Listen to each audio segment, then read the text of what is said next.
Scorpio, ramdam mo ba yung biglang lalim ng araw? Today activates your intuition strongly. Kahit walang nagsasabi, alam mo kung ano ang totoo. Trust that, pero wag mong gamitin bilang armas. Sa career, may hidden detail kang mapapansin na hindi napapansin ng iba.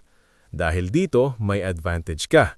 Pero reminder, gamitin ang power mo para mag-improve ng sistema, hindi para i-control ang tao.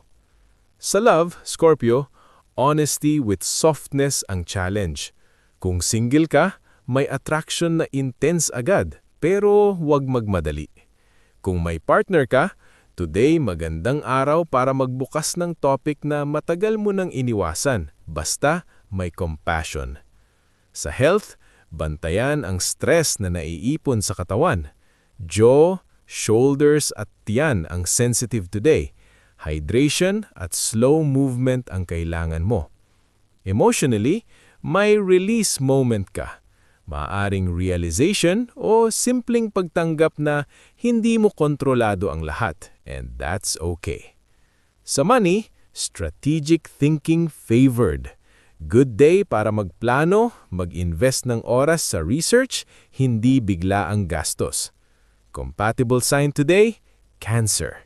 Lucky color, deep maroon. Lucky number, 9. Message of the day, Scorpio. Ang tunay na lakas ay ang marunong magbitiw kapag oras na. Follow kung gusto mo pa ng daily forecast.